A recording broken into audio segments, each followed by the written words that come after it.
This is Dr. Jeff Meldrum, and you're listening to the Paranormally Zone.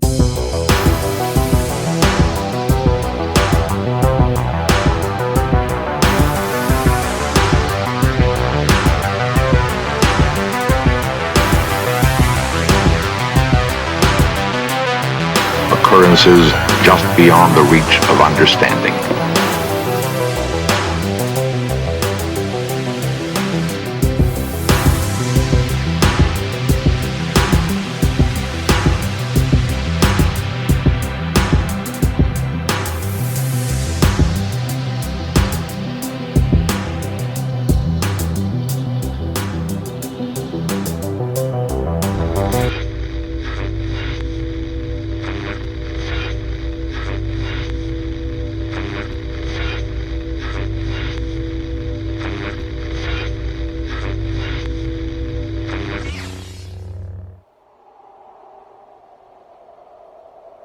Bigfoot Joe, Sasquatch, the legendary ape man of the North American woods. What is it about Bigfoot that has just totally captured my imagination and your imagination? This is something that has been on my mind since I was a wee little lad.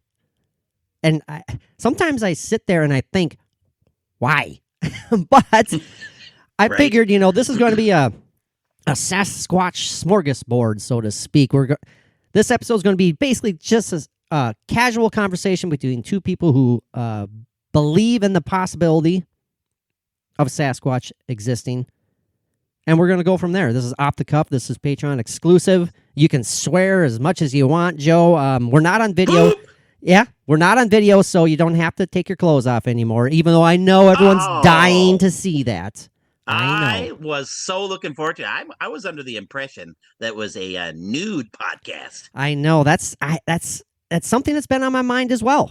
I figured, why not break the mold? You got how many millions of podcasts out there? Why not do a nude one? I think you might be onto something there. Right, but it would have to be a body double for me because you would lose everything. They wouldn't want to see me. They would literally say, "Oh my God, Bigfoot does exist." Right, and he speaks really well. And he speaks, holy cow, he's highly educated. And he does a podcast. Wow, where the hell did this come from? I've often thought of, let's say there's some, silly teenage campers out in the woods, and they're getting drunk and they're just being dumb. They're being dumb teens, Like you and I were both dumb teens. Oh, hell yeah. Most people are dumb teens. And they're out there doing dumb teen stuff. And I'm just wondering, I have wondered, does Sasquatch just, he's sitting at a safe distance, she perhaps, are they just looking at these dumb teens and going, and we're considered the ape men? Yeah, right? I don't know. He's got his glasses on and he's thumbing through something like, okay. Taking notes. He's writing down stuff. So this is quite interesting. I know. Is this evolution or de-evolution? I'm not quite sure what's happening right here. And I'm the dumb one? I know, exactly. This is interesting. I guess I better scream at them to, make their night worthwhile. Yeah. And then take this log and hit it against a tree or this stick. And right. Okay, that's going back to the beginning of the episode here. When I asked you, what is it about Sasquatch and Bigfoot that's always captured my imagination? And then I'll throw it to you. My memory tells me, and I know it's true, because it's my memory. And my memory is infallible, right? Exactly. I'm saying that sarcastically. But my memory tells me that my interest in Bigfoot sparked in the 4th grade. And I have not vivid memories, but very clear memories of checking out Bigfoot books from the middle school library, And I've wondered if those books are still there or if they've been tossed out, among all the renovations and the changes and all that. I mean, who knows? But I love those books, and I can still see the pictures that they had in them, too. And some of them are so obviously fake. And it's almost like, really, you guys are publishing these pictures I mean, even back then as a kid, I'm like, that looks like a guy in a suit.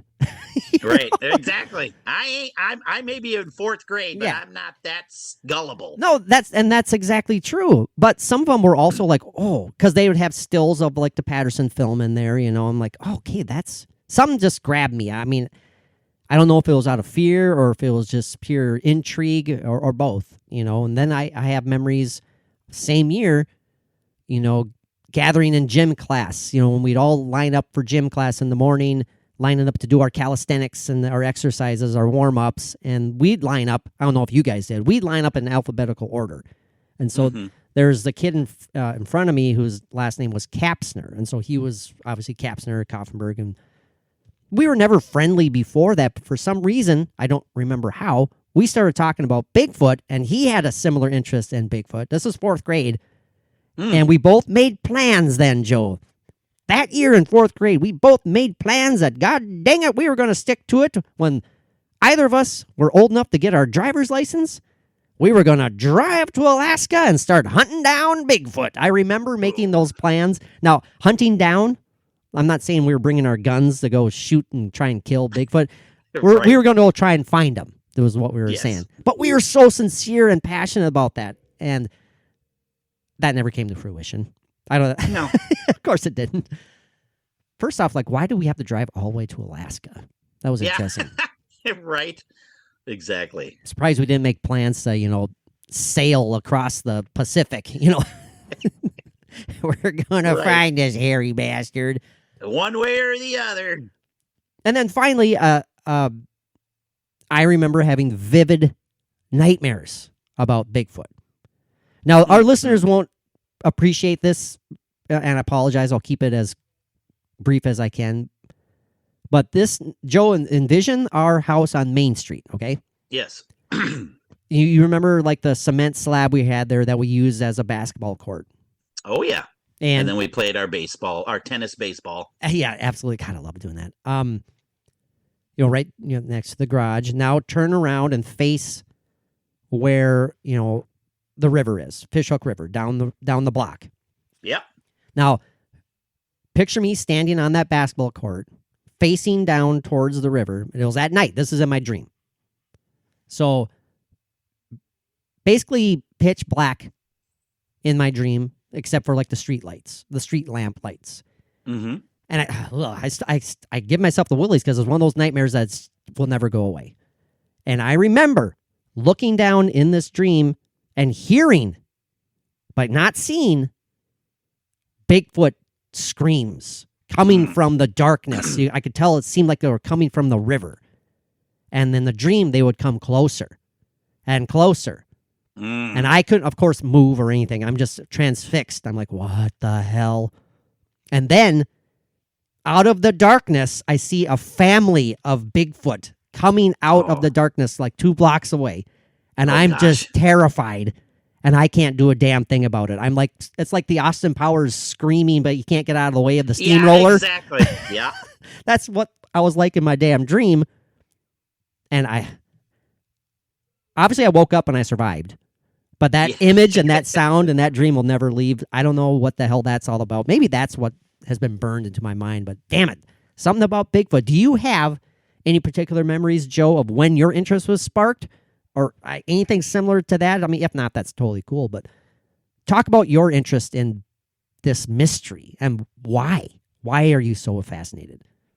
That's, it's kind of a loaded question, but also I'm good at those. Very, very good question. I think in general, let's just talk about the world in general. I think Bigfoot has just become more of a thing now in the last 10 years or so, let's just say. More cameras, more everything, more interesting and more, let's say, interested in Bigfoot. I obviously do not think it had years and years and years ago, with just sightings here and there in the 60s and 70s and even 80s and 90s. Nobody, really give a crap about Bigfoot back then. I mean, you were a whack job for the most part back then if you claim to have seen Bigfoot. And nowadays it's somewhat more accepting. Of course, some people still think, well, you're a whack job, but more and more so, I think. But partly, I think that it's making fun in a way. Like nowadays, people have Bigfoot festivals or Bigfoot this, or their store will say Bigfoot or whatever, and I think it's just a lark. It's a moneymaker. It's a money maker, and I don't know of all those if half of them even believe that this exists, but they can make money. And like I said, people got cameras now and they got phones and they can do whatever and they can go whenever and film and film and film. So it's more of an interest now than it was many, many moons and moons ago. But I get your point. I get your point. I'm sorry for interrupting, but it's in a lot of ways it's exploitive, you know, as far as like the mass general interest. Like you said, they don't necessarily believe in what they're promoting, but they know that a lot of people are, and they're going to get their dollars by exploiting this interest. You know, it's like kind of like P.T. Barnum. Let's bring in, you know, there's an idiot born every minute or whatever the hell his quote was. You know, let's bring them all in. Yeah, exactly. You know, so I get that. But go ahead, commence or not, or continue. No, but I do think there is a positive regarding Bigfoot. Before I get to my personal, you know, feelings or whatever, is that the shows like Finding Bigfoot or In Search of Bigfoot or blah, blah, this or blah, blah, that. Bigfoot, looking for Bigfoot. Yeah, and all that is doing good kind of in a way. It's showing that people are more open-minded nowadays to the idea that there could be this bipedal giant creature that lives in the woods. And, you know, it's still going to be one of those things where you just kind of always wonder. It's like, you know, they're between 7 and 10 feet tall or can be and weigh a massive 600, 800 pounds. And yet they're so elusive. But we'll get to that, too, because I have my take on that and blah, blah, blah. But for me, I believe when I look back at my fascination with Bigfoot, I believe it was the Patterson film that I saw in middle school or somewhere around that time. Oh, really? That long ago? I saw that film. Somebody played it, or I don't know if it was on. Maybe it was, gosh, you wish your memory were better, but it feels like it was done during a class. So, like on one of the old timey filmy. Yeah, the reels. Reel to reel. Yeah. So, but your feeling, your memory is that it was in middle school. Yeah. So that would be early 80s. Middle school? 80s. Late 70s, early 80s. I graduated in 87. Yeah, between like 81 and 83 and something like that. So, yeah. That's interesting. But you feel like it was at school. Yeah, like there's something about like, because we used to have these times in school where, especially like in science class or something, they would play the reel to reel, and it'd be something about animals, and then it'd be, you know, deer or wolf, or you're just learning something. So they play these reel to reels, and it feels like one of those times it was a film that was played. They played the Patterson footage. Who was your science teacher? I had Mr. McLeod one point, but he never played it. Yeah. I don't remember exactly who my science teacher in middle school was. Boy, oh boy. Yeah. Isn't it amazing? I know I had amazing Mr. how Busho one time. Amazing Remember how Mr. C? Yeah, that's right. Again, inside jokes and stuff. Like, my gosh, that guy. You take the tally of how many times you go, sure. That's kind of like it's like the South Park guy always goes, okay. You know, we had a guy like that. Sure. So, but that could have been then too. But he was one of my I believe he was in middle school, so it might have been Mr. Busho. Okay. That played it. If I remember correctly too, he was kind of hairy. I remember he had like that tough. Oh, good Lord, he was. He had like the tuft of chest hair that was popping out of his shirt. Boom, and he had like an afro type of thing. He did. And everything. Giant mustache. Oh, he looked man. like Bob Ross in a way. Exactly. He was a big guy. He was an athlete. Yeah, he was like a assistant football coach and all that too. But But yeah, Yeah. So memories of going back as far as middle school and watching the Patterson film. That's fascinating. I never got to watch that in school. That's pretty cool.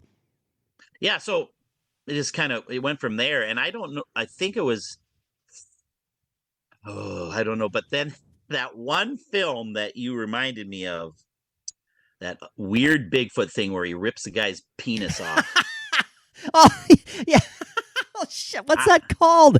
Oh my god! Yeah, Night of the Demon or something like that. I think that's what it's called. I just watched it last summer. Yep. Because you reminded me of that, and then I was watching, going, "Oh my god, that movie is so bad." I watched it at our Uncle Bruce's house. It was on fucking television. It's like, of course. Are you sure that they didn't rent it? I can picture certain cousins renting it and then slipping it in when the parents aren't around. I don't know. Yeah, that was on, and we were watching it, and I remember a couple Bigfoot Yeti things that was on one time, and then also the Abominable Snowman that they were watching one time, and that freaked me out. It was an old late 70s movie or something like that, but that's when you also get fascinated too. I got fascinated by when you see these things and it's a movie and you're watching it and you're going, man, this is kind of cool. You think it's cool in a way. It's like, man, what if these creatures are real? And la la la la la. And of course, you don't pay attention to it when you're younger, and you don't live on. And I didn't go to books and read much of books about it, but I know going that way back then, is when I was introduced to the idea of Bigfoot and Yeti and all that nonsense. So it's kind of based on a long time. It's like it's a fascination / fear that kind of sparked it, kind of based on those, the fascination by seeing the footage, the alleged footage, the Patterson footage, and then you see these corny, campy, but when you're younger, sometimes terrifying movies. Oh, they terrified me. I was literally scared, going, "Oh, this is kind of creepy. Ah, leave me alone, Yeti." Yeah, that. If you want to laugh your ass off, watch The Night of the Demon, if that's what it's called. It is so bad and corny and campy, but I have to go back to that and clarify. We've talked about this on the air before. Yes, there is a scene where a motorcyclist is pulling over to the side of the road, the dirt road. He's traversing the back trails of the mountains, and he needs to relieve himself. Yes, he does. And yes, from the perspective of the Bigfoot, all of a sudden you see this massive hairy hand reach out and grab this not massive kind of dangling little thing and wow, yep, and ripped off, and just the wonderful special effects of the blood squirting just everywhere. And oh my god, it was just so lovely. Just great storytelling. And it's just it's one of those movies too. And I don't know how many movies that you've seen that do that, but it makes you feel weird and gross. Well, yeah. It's like one of those movies that you just go, I just kind of feel dirty. Yeah. After watching it, and all the other things that go on with the whole idea of that daughter weirdo. Oh God, yes, exactly. She was, sexually assaulted by a Bigfoot, and it's exactly. It's just they had that baby. And by the way, though. I will say this. There have been several documented accounts. I mean, we're going back to, Native American lore and tales, of women being snatched and brought off into the woods to be, to be raped, basically, by these giant hairy men. I mean, there are accounts of this stuff going back thousands of years. Really? And okay. Yeah, it's not a common thing, obviously, but there is... I hate saying legitimacy. There is some, I don't want to say factual basis either. There are accounts. We'll say there are accounts of that happening, and you've heard stories about female Bigfoot investigators. I had a personal interaction with someone who was on Twitter years ago who was, unfortunately, I think she passed away. Years ago, she was like a paranormal investigator, and she was also, an amateur cryptozoologist type thing. Well, her and her husband and other groups would go out and investigate Bigfoot stuff, and because I was arranging to have her talk to us on the podcast. God, this is forever ago. And I remember her saying that, I don't want to, I'm paraphrasing, but she was saying, I don't want to sound gross and stuff. But I remember she had problems one time because it was that time of the month for her. And there are stories that do not, basically investigators do not do this when it was that time of the month for you if you're a female, because that attracts attention. Oh, okay. Yep. And she was absolutely sincere about that. And she's like, I'll need to share that with your listeners. I don't want to sound, I don't want to offend anybody or whatever. I can't remember what the hell she said. And, but she also revealed that she did have like some unfortunate illness at the time, and she's absolutely disappeared. I hope she just left Twitter and she didn't pass away. Oh yeah, goodness. But that exactly. again, I'm kind of ranting and not ranting. I'm rambling there a little bit, but there are accounts of stuff like that, so I don't ignore them. That's for sure. Right, exactly. That's the fascination of Bigfoot, and the huge fascination of Bigfoot for me is the whole going back thousands of years. Oh hell yeah! If not hundreds and hundreds of years, especially in the Native American community, is look at the paintings. There's paintings of things that and Joe, there's no cameras, and thank you nothing. for saying that, because that is it is a great point. And in the book, The Legend, or it's called Sasquatch: The Legend Meets Science, the book written by Jeff Meldrum, and I bought I bought the audiobook. I've devoured that. I've listened to that book about like 6 times since I got it. And he goes on to, it's so well written. It's such a argument for the existence. If someone comes up to you and says you're an idiot for believing in Sasquatch, just give them that book and say, promise me you're going to read this book and then come back to me. Come back to me. But at one point when he's talking about just the tons and tons of evidence,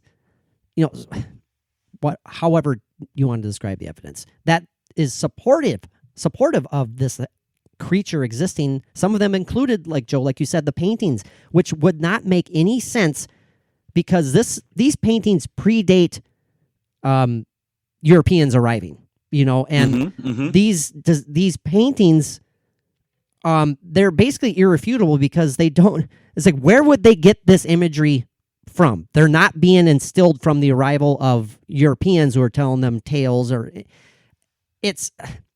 I'm not doing it justice. The part of that argument is that it does not make sense as to where they would get this imagery, and talk these stories, that they have passed down from generation to generation, thousands of years before the arrival of, Europeans over here. It makes sense. That's all I'm going to say. It makes sense because not only because you're getting a visual from something you've seen, like anything you like, read some of the old sailing vessels logs about, sea creatures and things that they've seen, but it's based off of something that you're not familiar with. Mm-hmm. It's based off what you visually see, and you recount it in your head as if this is what I saw. And then you're painting a picture in your mind of what you saw, whether it was an ape or whatever, it's a horse or a moose but you visually see something, and it's not like you're sitting down and making it up.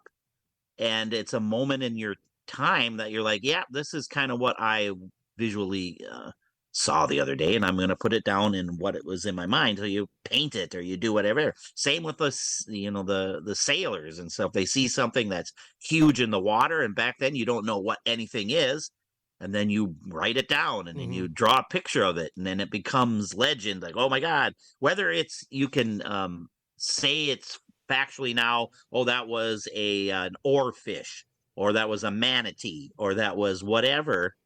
Because manatees obviously were mistaken for mermaids for many years. I know. Those are really lonely sailors, man. Really lonely sailors. That's my point. It's like you visually see something that's alive in front of you. That's, kind of my silly point.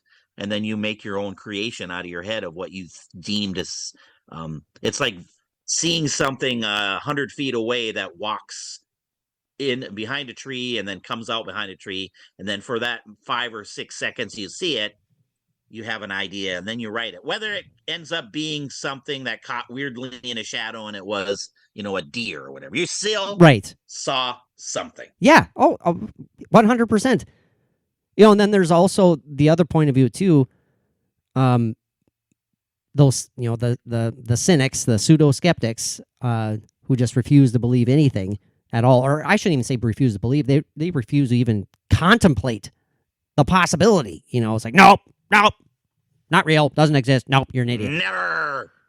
They will throw at you. It's like, well, just look at it's been going on for thousands of years. Yes, because it's just how parents raise their kids and by that I mean it's the story of the boogeyman, basically. Even back however many generations of, before Europeans have arrived, they would say, well, that doesn't mean anything because, the American inhabitants then would make up ghost stories to make sure their kids behaved. Like, you go to bed now or the big hairy man's going to come get you.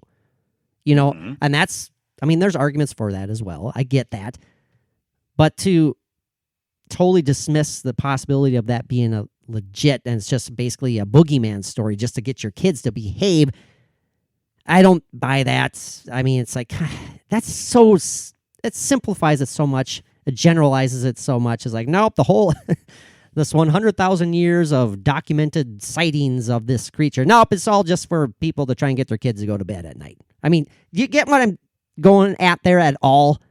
I do. There's way more to it than just a boogeyman story. And I am obviously not Native American, and what? I'm not. Just to be clear, I'm not Native American. So we do have the same mother? Yes, we do. But I do know that that's a culture that is not going to sit there and make. I don't know. It's not a culture that, in my own opinion, that is going to sit there and make up a big hairy man person and then to say, the hairy man's going to come and get you. I see you. Going to get you. I gotcha.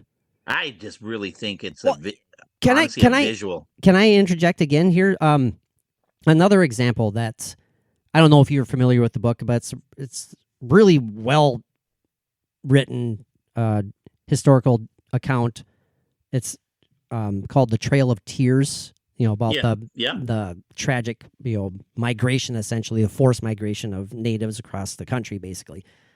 In that book, there's even parts. It's not like a long chapter, but it's mentioned quite often in one particular chapter about the legends of like the little people. And, this is from the guy who wrote this back then, and he's, this is based on interviews with people he's talked with, Native Americans and all that, and God, how can I phrase this? Just because it's included in this book itself, this well-respected historical book, I think adds a little legitimacy to the possibility, because the legend of the little people is not only fascinating, but it's something that, and I hate talking as a white man about the native culture, because, I don't want to come across as being insensitive by any means. Right. Yeah. But that is something that was absolutely heavily influential and heavily believed in about these little people who lived up in the woods, and, be wary of the little people, but they would come during times of sadness or grief to help the natives cope, basically. And they were, and, oh God, we're all over the place here, but that's what Patreon episodes are all about. That's why I love them. When you think of mysterious ape men, unknown creatures all across the world, they're not all 7 to 10 feet tall. There's also legends of little ones, the orang pendek. We can go on and on and on. Recently, there's proof, skeletal evidence of what was referred to as the Hobbit that was discovered, down in South America. I was just gonna say that on some little island off somewhere that they found that fossil proof of the little hobbits. Yep. So I mean, just the possibility of these existing to me is very real, because not only do we have legends and folklore and storytelling and generation after generation, generational accounts, now we're getting physical proof. Mm-hmm. And we've had, I think it's physical proof, had existence of these large bipedal creatures living in North America from the footprints. I mean, yes, some have been faked. Yes, possibly a lot have been faked. But the simple fact is, not all of them could possibly have been faked. And just especially locations and just the prints themselves. I wish Jeff Meldrum was here to make us sound or make better. Yeah. So you have an actual smart person on here talking about it, right? And we're going like that. Big feet, dig up, big feet. Yeah, just how the musculature works, the skeletal forms of the feet, and how they make these prints. They are impossible to be faked. That's all I will say. Go read the book. They are impossible to be faked by how they appear. It's the same damn thing that they did when a fascinating episode on breaking down with better technology and breaking down the Patterson film and looking at the female Bigfoot walking across and zooming in and showing muscles. Yeah, absolutely. And the hair muscles moving and whatever they did, it's just like, you can't disprove that. No, it has never been disproven. What does that say? This is from 1967 and is still no one, and they've all tried their damnedest. They cannot say that that's a fake. They can't. I mean, what does that say? Is Bob Gimlin, he's the one still alive? Yes, sir. Yes, sir. And who's the one that was part of it too? Name both. There was two men, right? Yeah, Roger Patterson, the Patterson film. Yeah, Patterson. Yeah. He And unfortunately died he died in like 1972, I think, or 73. He passed away a long time ago, unfortunately. And who was the person? Wasn't there a person that came forward and said he was the person that was in the suit? There's been several of them. Several of them, which again adds legitimacy to the idea that no, it wasn't faked, because one of the main ones, his name was Bob Hieronymus, and he was okay, because he was a big guy and he kind of walked like Patty. And I remember watching like the pseudo documentary on Bigfoot when we were talking about this guy coming forth, and he's the man in the suit, and they showed him walking in front of this old diner, and he's like, you have to consider this walk, and there he is. He's like, okay, so that's supposed. Okay, what, why? Yeah, what is that? And who cares? Yeah. And they show him laughing around the bar with his old buddies, and they're talking about, yeah, he was in the suit. It's like, well, okay, what's the purpose? There's one guy in the suit. Purpose? There's one guy in the suit who claims it. There's also people who claim that it was the wife of. I'm getting all my names mixed up now here. There was a family who actually claimed that their father was behind all these fakes, and when the father passed away, they came forth and said, we're coming forth and we're saying that it was my dad. He started the Bigfoot phenomena years ago back in California, and he's basically been faking these footprints all across the country. And he filmed my mom in a female Bigfoot suit walking around, and that's her. It's like, okay, so there's two people who have claimed to have been in the suit right there. And any number of... How many other people have claimed this, which again adds to the legitimacy to me. It's like, you guys can't even get your lies straight. I mean, come on, put a little effort into it. Yeah. I'll stick together. Say it was Larry over there. You see the old guy sitting in the chair? Larry did it. What? You were in Bigfoot suit. It's you. It's me. I did what? I did what? You are Bigfoot, boy. It's just asinine. It's frustrating as hell. But yeah, that footage is. Think that's real. That footage, you can't debunk it. You just can't. And No, it's the best, obviously, ever. have you listened And to that our one- chat with Jeff Meldrum? Did you listen to that? No, I haven't yet. No, Joe, I want to. you should listen to it because it's a good long one. It's like an hour and a half almost. But the good part is he's one of those great interviews where you ask can him a just go. question and he goes. And Mike and I just sat there like, This is awesome. Yeah, it's like, just continue, sir. Continue. Yeah, continue. And then, And of then you course, realize at the end of the interview, of course, and Mike does this on purpose too. We have this great, freaking awesome educational chat with this brilliant guy. And Mike's like, I have one question. Your thoughts on Harry and the Hendersons? It's like, good Lord. Michael. And Jeff's like, oh, he took it in stride. He's Yeah. a good guy. So go listen to That's it. good. Yeah. Yes. And I do also like that Freeman footage too. Oh, that's great footage as well, man. Absolutely. That's really fascinating, and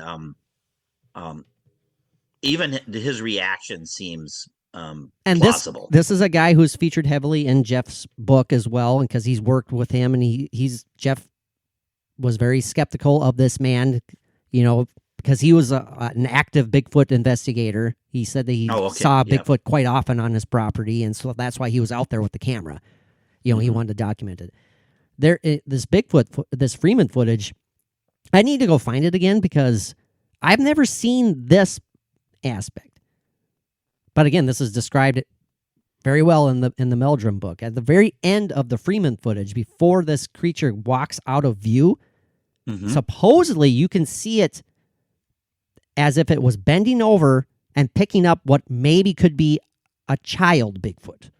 Oh. Apparently, at the end of that footage, if you can find the full-length footage of that, right before it is totally out of view, possibly you can see it bending over and picking up maybe a little baby Bigfoot. Interesting. Yeah, I gotta find that sucker. The Redwoods footage is interesting as hell, and that's the one that Mike and I almost got in trouble for because we couldn't help laughing so much because supposedly in this footage you see a protruding Sasquatch willy, and it's black and white footage, but it was recorded like in the 90s, I think, off of a camcorder. It was from a young couple, I believe, friends maybe who were driving in the woods, the redwoods, on a trail when they come across this massive something walking across the road and then up a hill. And I've watched that back and forth so many times. To me, it looks, there's no way it can be a bear. I mean, yes, bears have been seen walking on their hind legs before, but it looks like just a massive, bulky, freaking humanoid-looking creature. And yes, at one point you see like a protruding penis. The protruding penis. And then you hear...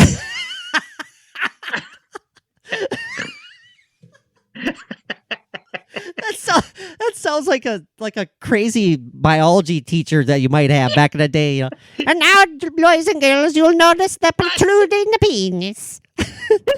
It's like boon dance. It's boon dance. Boon dance. Oh, another inside joke. In his protruding penis, a boon dance. My father, he made fun of me for my protruding the penis.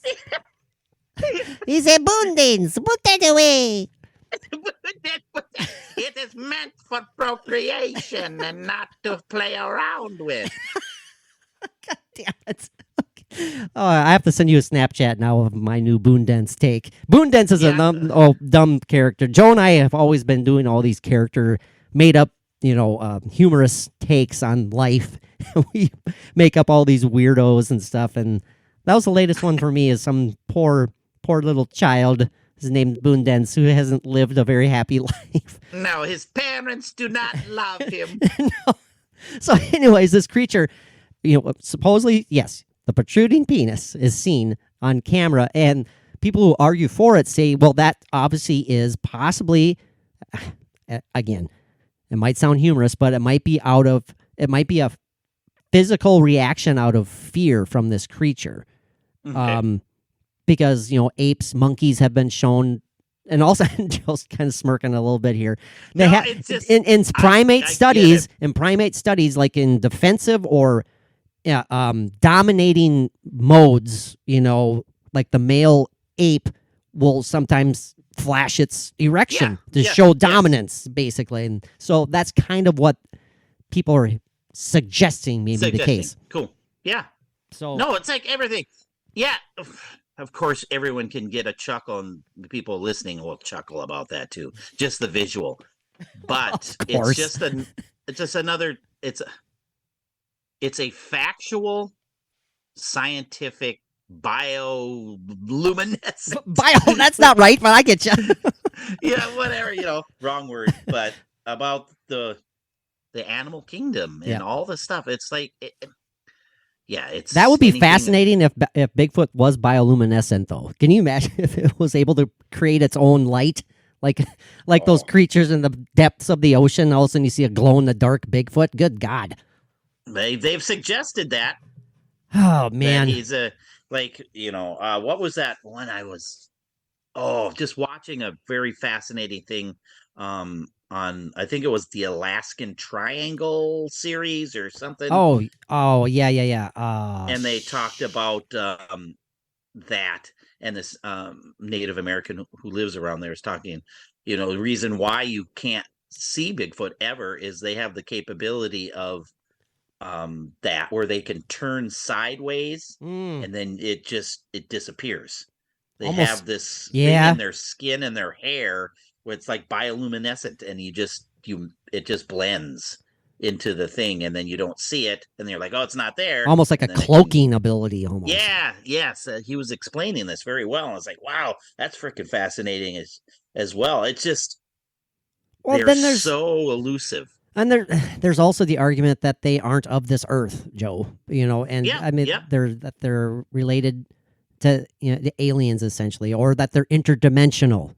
That's Yes. that's why when you see them now they're there, now they aren't. It's because they are coming in between the dimensions. For whatever reasons, some people think they have been sent down as from alien intelligence to perhaps guide the human species.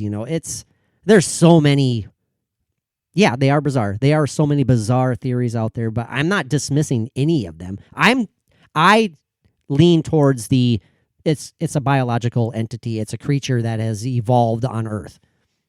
Yeah, that's my point exactly. I have an open mind to anything, and I'll never poo-poo anybody's ideas and opinions of what they think maybe this creature is. But like any animal that is that lives in the woods, how many times do you see a bear? How many times do you let me say this. How many times does the normal person who drives in a highway and drives to work and goes here and they're not necessarily woodsy people, how many times do they see creatures ever? Mm-hmm.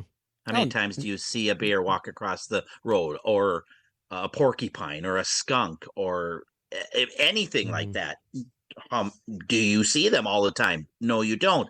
And even hunters who go hunting in the woods, the animals are smart enough to hide. Right, exactly. It's like they know that they're not there for good. Okay, they're not there to help these little guys outside. They're here to hurt us. Let's stay away from them. There are millions, or what did they say? Like I think the population is like 1 million deer in Minnesota. There's like a population. There's just this huge population. Oh God, yeah. I think it'd of be deer more that live in almost. Minnesota. And of the thousands and thousands of hunters, half of them never see a deer. Yeah, exactly. They come back. So did you bag your buck yet? And I haven't even seen one. I've been out there all week. Haven't even seen one. Right. And you said, they're there. There's millions of them. How many times does a hunter see a bear? Yeah, in the woods. I mean, it's. I bet you you're probably right. Well, you just heard it too. 1 million probably sounds right for a population of deer in just Minnesota. Yeah, I saw that a few years ago. They just gave a population estimate of how many exist in Minnesota. And it's a lot. Yeah, it's a ginormous amount. Well, how often do you even hear odd noises? I mean, it's not that. I mean, you know these creatures exist, but I still get the willies when during certain times of the years. All of a sudden, I'll hear bobcats wailing down by the lake, or just any. You hear, these creatures exist. I'm not going to say in abundance, but there's a lot of them out there. But you never see the damn things, but they're there. That's a beautiful point too, because there are lynx, Minnesota Canadian lynx, that are rarely ever seen, and they're not small. And they're not small. They're a giant cat, and you rarely ever see. And it says right in an article, and there's a picture that's snapped or something. A rare Canadian Minnesota lynx located by somebody. Wasn't that just like a couple weeks ago? I saw something about that, a similar article about that. It's just not that long ago. It's so if there's 500, they're there. Yeah. If there's only 500 lynx, never in the world, most people never see a lynx. And we'd like to think that Bigfoot / Sasquatch, more than likely, they're intelligent, possibly highly intelligent. Right. It wouldn't be that hard to stay away from us. I wouldn't think. Just think if there's only like a population of 100. Yeah. Or so Bigfoot, you'll never see them. That's just the point. I think was it estimated that they thought, and by they I mean like smart people, not us. Not us. It was estimated, and correct me if I'm wrong, that in order to survive, they would need a minimum of, what was it, 200? Maybe it was 500. Okay. And we're talking about in like North America. Total of North America. Yeah, they're saying that would be reasonable, a reasonable amount for them to sustain their population. Okay. Correct me if I'm wrong if you're listening to this in the future. Chances are I'm probably wrong, but I mean, there are not a lot, okay? Chances of you running into one, slim and none. But you know what? Right. A lot of people have, but over the course of decades, and there's something out there. This isn't just the imagination of thousands of people over the course of thousands of years. Exactly, 100%. And ask every avid hunter and a woodsman that's in the woods. You will probably get a story. They're not going to say they believe in anything. Some of them, they'll have a story of something weird that they've seen in the woods or heard. Yeah. Something that they don't, have never heard before. It's like, well, I'm familiar with all these noises and sound. That was just kind of odd. You're going to get that from people who work in the woods, from the lumberjacks and the people who work in the woods all the time. There's stories out there. Whether you see one or you're not, somebody's going to tell you, yeah, that was kind of a weird. It's like I don't know if I told you this before. My daughter Savannah lives out in Barris, Minnesota. This was a couple years ago or something. And they live in the woods for the most part. And Barris is just this nice wide open space. Mm-hmm. And they have this nice giant yard and blah, blah, blah. And out there is minings, and then there's woods out there that be right behind their place. And she said one time, she knows this one people have cows, or I don't know. Something about cows, and she knows this obviously what a cow sounds like. Right. But she was out there one day just on her deck, and she heard this freakish loud scream that came from the woods, and she half jokingly, just said, "Oh, that's Bigfoot" or something like that. But she was trying to explain this scream, and it was just a terrifyingly high pitched wail of some sort. You'll have to ask her. Yeah, you've never told me that. No, I forget about it. Her and I every now and then, I'll ask her, have you heard any other weird sounds lately? Really? But yeah, she's this one thing that she just couldn't figure out what the hell that was. And it was just kind of a freakish sound. That's cool. You'll have to ask her sometime. Yeah. Now, we have about 10 minutes to go here, Joe. Thanks for making this work. We didn't get to a couple of things I wanted to talk about. I want to recommend to you that Amazon documentary movie, Hunting Bigfoot, I believe it's called. It focuses on, it basically, there's not much Bigfoot hunting in it. There is some interesting scenes. There's like a 10-minute 15-minute run through there that involves actually hunting Bigfoot. It's pretty intriguing. But it focuses on one gentleman who was a respected member of the community, a successful businessman who, by happenstance, had a Bigfoot sighting. And it literally changed his life. And he became obsessed with seeing it again. So much so that he basically left his family. Not that he doesn't love his family. Long story short, it's kind of sad because he trying to put my perspective into, or try to understand his perspective, I should say. I can't imagine being so driven by something that you know is true, but everyone else shuns you for the rest of your life. I mean, this guy is just, he's at the end of the film, he's kind of being accepted back in by a community of people because of his passion, and he just doesn't give up. He doesn't give up. He doesn't give up. He's like, I know what I saw. I saw it. It was right there, and it's being driven by this passion to prove something that other people just laugh at you for. Yeah. I can't imagine how that would affect you psychologically. Right, because you're trying to justify it now. You're really trying to justify what you saw, and you want to make people. You just, I can see it. I can see it where you're just you live like this, and you're just like, I need to tell you because it's real. Yep. I can just imagine the frustration and the pure pain that is when 90% of the people, like you said, laugh at you and go, nah, you're just crazy. And he's, like I said, he's devoted his life to, this was released during right when the pandemic started, I believe. It was 2020, 2021. And, he's still, as far as I know, he's still out there. I mean, he lives in a part, I can't remember what state it was, maybe Washington, I don't know.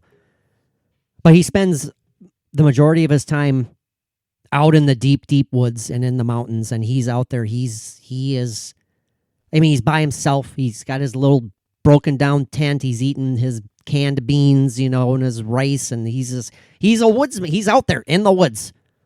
And, this guy just followed him. He asked him if he could join him on his treks, and his cameraman and the guy who was putting the film together, and they followed him. And I highly recommend it. If you're interested in the Sasquatch phenomenon in general, I recommend it. But this is a different perspective. It's a different look at it about how it could drive someone, unfortunately, mad, basically. Mm-hmm. But he's still with it. He's still with it. But just people don't believe him. And it's just like, oh, God, the frustration. Oh, absolutely. No kidding. No kidding. And I have one thing. I hope you just have one thing. Yeah. What do you some sort of?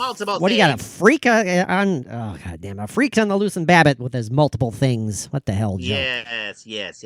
Just the idea of the feel of the woods and being in the woods and the feel that you can get from it. This is kind of just a feel story.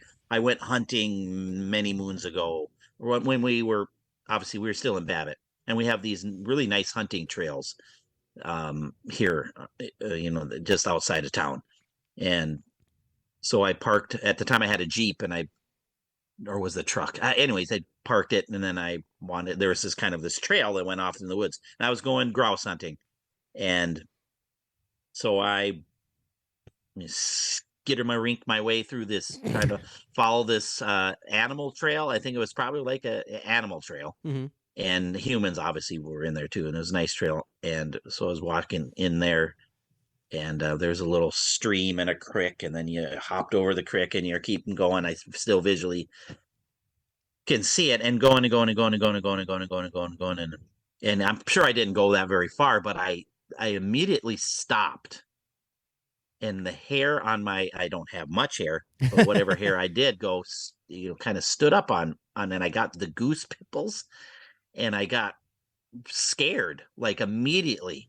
And I was looking around the woods, and it was silent, and it was just, and I usually, being in the woods is usually a fun fun thing for me. Oh, Where it's yeah, like more so absolutely. like I love the smell of it, and I love the Oh, sound of it, amen. and I love the even the cricket when you're walking on the leaves and they're just going crunch, crunch, I know. crunch, It's great. and just that smell is just I love it. It's Clean. soothing. It's soothing. It's It's soothing. relaxing. It's, yeah, I absolutely adore that as well. Yeah, and I usually just there just because of the feel, and that I just remember just stopping, and I said I don't And that has think I never want to happened go and before. Never happened before. no, And never, never, and I just stopped, that's another thing you've got never told me before, by the way.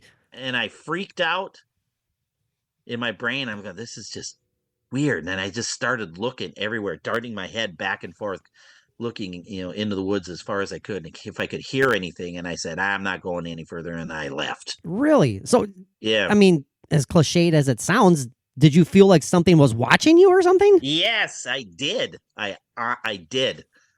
That's And crazy. and I'm surprised I never told you about this. Yeah, I never heard about that. I didn't see anything, and nothing really. And probably But because that's to not me it that's doesn't matter. that's It's just- important though. That's something you can't dismiss. I mean, that's stuff that counts. I think. Yeah. So I left and went. Nah, I can't walk any. No, I'm done. And there And have then been believe it or not, there have been documented Bigfoot sightings in the Babbitt area. Yes. Yep. I mean, on the BFRO, you can go find Bigfoot sightings in the Babbitt area. Your daughter thinks she saw one. Chloe. Yeah. Right. And at night in the ditch or something, running God around. It's hard to describe. I mean, you and I have been lifelong Minnesota residents, and we love Minnesota. Even though we look out the window right now and there's still frickin' snow on the damn ground, it's like, my God, get the hell out of here. April 20. What is it? 2nd today or 3rd? 23rd. 23rd, yep. But Boo! we both. I think Babbitt is definitely it's less populated generally than the area I live in. But long story short, it's not a haven for what one would believe to be a Bigfoot population, or even just a few nomads wandering through. There's a shit ton of woods and a shit ton of lakes, and across the state. Exactly. I'm right next to a lake. We're surrounded by woods. I mean, you were right in town, but what, like a half a mile out of Babbitt is heavily wooded areas. Yep. And it's to me very possible that there is something out there. I think something might have been looking at you, and you sensed it. I mean, maybe it was just even a bear though. Maybe it was a bear, and you're like, exactly. But it was something that happened. You felt it, so that's intriguing. And I just said, and I was scared. Like I felt scared, and like That's crazy. This is weird. I don't like this feeling, so I just left. So it was kind of one of those moments in time where, and I think I was honestly thinking of Bigfoot at that time as well. Thinking, I don't know why that would pop. It was just a moment where it's kind of 5 seconds, 10 seconds, and you're going. And then you look and you look and you look and you're just like, what's out here? I'm going. So could have been a murderer. Maybe there was some kind of escaped serial killer out Joe, there. another inside joke. You know damn well who it was. Yes. The Ohio drunken warbler. Frickin' Ohio we didn't know about him warbler. back then. I think he was responsible for what Savannah heard as well. Yeah. Yeah. Sitting on a stump with his beer goggles on and his beer his beer hat, his beer helmet with the things in his mouth. Well, he's got the beer hat, but he's also got on top of that like one of those classic raccoon tails hanging from the. He's got the Daniel Boone hat. Yeah, exactly. Yep. Oh, god damn, he's responsible for everything. We'll wrap it up here in like 3 minutes. I don't have any personal experiences that I can think of off the top of my head, but I do recall back in the day being at like a high school kegger, out in the woods. I hated going to those goddamn things, but I was a passenger, and I think it was my friend Josh who was driving, which was usually the case. I hated those things too, but I went. Yeah, I know. You basically what they were, you drive out in the middle of the woods somewhere with all your pals, your friends, a bunch of them, and In our case, in my case, they had, the music playing would unfortunately be country blasting all over the place from these giant pickup trucks and all that stuff. No offense to country music listeners, but I can't stand I it. know. Sorry. But anyways, I remember when Josh and I were hanging out there and two girls arrived up there and they came out just excited when they pulled up. Not because they were excited because they were at a kegger. You. Yeah, right, exactly. Hey, I'm a babe, I tell you that right now. But they were just antsy to tell anyone, and they happened to tell like Josh and I what they saw on the drive out there. And they claimed that it's impossible again for the listeners to visualize this, but they were on Highway 71 going north, and this was at night, granted, but they claimed that way off in the field, I mean, there's open stretches off of the Highway 71 here where it's just, open area, a field, with trees and the woods way in the background. They thought they saw like hundreds of yards into this field at night, two like humans, large humans standing way out in the woods or in the field. I mean, but they're like, why that? But they were really dark. I mean, they couldn't make anything out, but they were moving and they thought it was two persons out there. And then we're like, well, why the frick at night, hundreds of yards into this field in the middle of nowhere, essentially, would these people be out there walking right now? And we believed them. I mean, they basically kind of saw them by the moonlight. You know what I mean? They could see the shadows. Oh yeah. And they were super excited because they're basically, insinuating like, was that Bigfoot? Did we see Bigfoot out there? So that's kind of the only kind of minor story I have as far as tale to be told. Yeah. So yeah, that's cool. I like that. That's nice. Yeah, I don't. Other than that thing, I don't have any. I wish I did. I could say like, oh yeah, there's something that peeked across here. There was a dude, Joe, you graduated with him, and he was featured on an episode of Finding Bigfoot. The guy who worked, he was like essentially the what the hell are they called? Trackers. No, yeah, he was a tracker on the show, and that's what he did. I think he still does it, but the guys who stand at the bar, who throw the bad people out. Why can I not think of what the hell they're called? Bouncer. Jesus Christ, Patrick. But anyways, he was kind of like the bouncer at one of the bars here, and he always made fun. He was a huge guy. Of course, he always kind of... Probably. He always called me Opie. Every time I came into the bar, he'd say, hey, what's up, Opie? How you doing, big guy? Because I'm little, and he's like 6'4", and he's gigantic. And he was featured on one of these episodes of Bigfoot. And his name was Gene. Do you remember his last name? That sounds right. Yeah, Gene, golly. He used to lift me up during school and lift me up and set me on top of the lockers just for the hell of it. And he would sit there and I wouldn't say a word. Nope. He's like, hey, Joe. Whoop, whoop, bang. Put me up there. And then he'd stare at me for a little bit and then he'd go, boop. And he'd put you down. He was always nice to me. That's exactly it. He was super nice to me, and he found out that I was a Kaufmerg. I was your brother, and he was always super nice to me when I'd see him at the bar and stuff. And of course, he called me Opie. Hey, Opie! You ain't gonna argue with that. No, but anyways, that's kind of a small connection because he does do tracking for a living, and he was featured in one of those Finding Bigfoot episodes that they filmed in the. I think they filmed one up in the Bemidji area. It was Staples. Yeah. Staples area. And it wasn't Finding Bigfoot. It was one of those Monster Quests. It was Monster Quest. Thank you. You're right. You're absolutely right. That was a good show. I miss Monster Quest. Yeah, Monster Quest. And then, he was on there. And then local. Gene Hagen. That was Joe saves the day. Yes. Thank you very much. And if you're listening, that's kind of a cool connection. Hey, what's up, bud? And then, I graduated with. I think he was in my graduating. I don't think he could lift you up anymore. Yeah, I probably could. He probably could. He's a strong dude. Well, that's true. He probably could. But anyways, he was featured in one of those Monster Quest things with the lady that hit the Bigfoot in her car or ran into her car or something. I don't know. And then they went off in the woods, and he was the tracker in that episode. So that's kind of a minor, cool seeing him. Kind of a minor connection. Yeah, kinda. Absolutely. Damn. Well, god dang, Joe, we're well over an hour here. Time to wrap it up. Thank you for making this work. This was a last minute request on my part last night, and you agreed, and I appreciate it. So this has been fun. Like I said, enjoy this. This is classic off the cuff, utterly unprepared, just casual conversation about a topic that fascinates us. So I appreciate it, man. Yes. Now you go on and enjoy absolutely. your damn Sunday, and until we Go return. T-Wolves and go wild. Even though one of them will know. win, I one know. of them has a chance, the other one doesn't. No, that's pretty much it. Go wild. We'll just say that. Yeah. Yes. Well, until next time, everybody, thanks again for your support, and peace out.